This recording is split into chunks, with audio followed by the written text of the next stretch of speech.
नमस्ते। आज हम बात करने वाले हैं कम्युनिकेशन की उस कला के बारे में जो किसी की भी पर्सनल और प्रोफेशनल जिंदगी को आप यकीन मानिए पूरी तरह से बदल सकती है।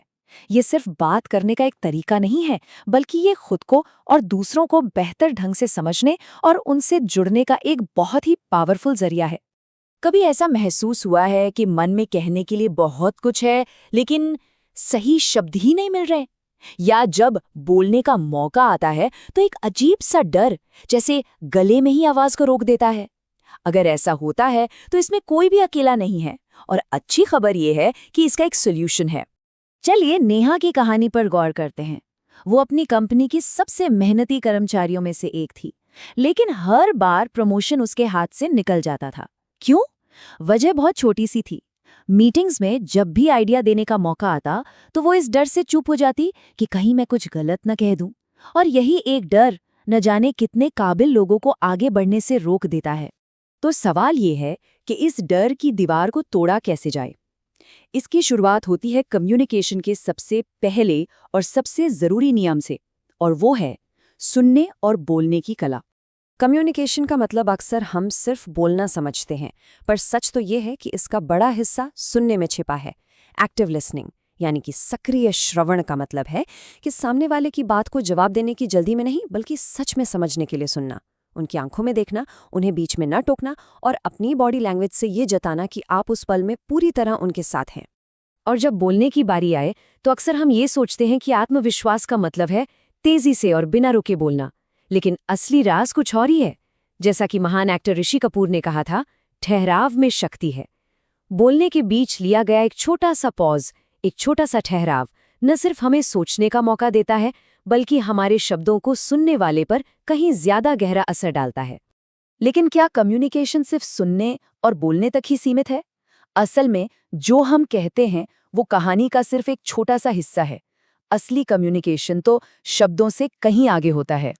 एक बहुत मशहूर स्टडी है जो बताती है कि हमारे कम्युनिकेशन में शब्दों का वजन सिर्फ 7% होता है।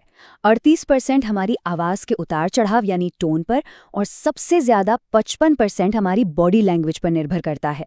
अब ज़रा सोचिए, अगर जुबान तो आत्मविश्वास दिखा रही है लेकिन शरीर घबराहट जाहिर कर रहा है, तो सुनने वाला किस पर यकीन करेगा?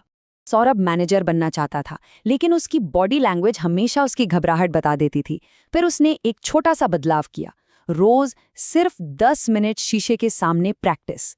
उसने अपने हाव भाव को कंट्रोल करना सीखा, एक कॉन्फिडेंट स्माइल की प्रैक्टिस की, और सिर्फ 30 दिनों में उसकी पूरी पर्सनैलिटी बदल गई।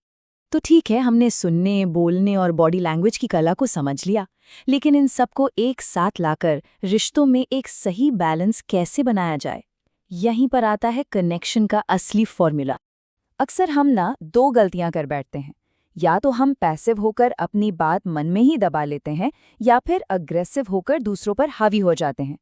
लेकिन एक तीसरा और सही रास्ता भी है, दृढ़ता का, यानी असर्टिवनेस का। इसका मतलब है अपनी बात को पूरे सम्मान के साथ लेकिन मजबूती से रखना।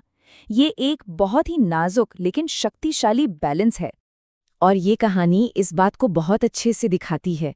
एक बार रजत ने अपने बॉस को ओवरटाइम के लिए विनम्रता से लेकिन दृढ़ता से मना कर दिया।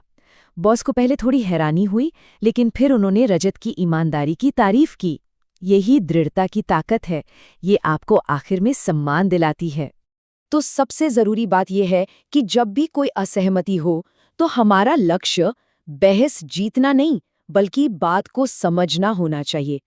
खुद को सही साबित करने की जिद छोड़कर बस एक सवाल पूछना है, शायद मैं कुछ मिस कर रहा हूं। सिर्फ ये एक सवाल किसी भी बिगड़ती हुई बातचीत की दिशा बदल सकता है और रिश्ते को बचा सकता है।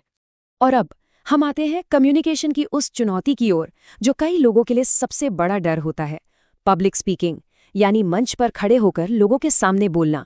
ये याद रखना बहुत जरूरी है कि महान स्पीकर्स पैदा नहीं होते, वे बनते हैं।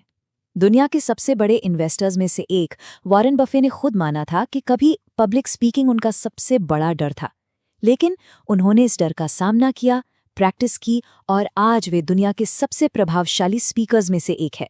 यह साबित करता है कि ये कोई जन्मजात टैलेंट नहीं, बल्कि एक स्किल है जिसे सीखा जा सकता है। तो इस महारत की ओर पहला कदम कैसे बढ़ाएं? यहाँ एक बहुत ही सिंपल 2 स्टेप प्लान है। पहला कदम, रोज किसी एक नए इंसान से बात करने का चैलेंज लीजिए, चाहे वो कॉफी शॉप वाला हो या कोई नया कलीग। दूसरा कदम, रोज कोई भी एक टॉपिक चुनिए और सिर्फ 2 मिनट के लिए शीशे के सामने उस पर बोलिए। याद रखिए, कॉन्फिडेंस सिर्फ और सिर्फ प्रैक्टिस से आता है। तो आज हमने कम्युनिकेशन के कई पहलुओं को समझा, लेकिन जानकारी का असली फायदा उसे अमल में लाने से ही है। तो सवाल ये नहीं है कि हमने क्या सीखा, बल्कि ये है कि आज हम अपनी कम्युनिकेशन स्किल्स का इस्तेमाल करके किससे सच में गहरा कनेक्शन बनाने जा रहे हैं।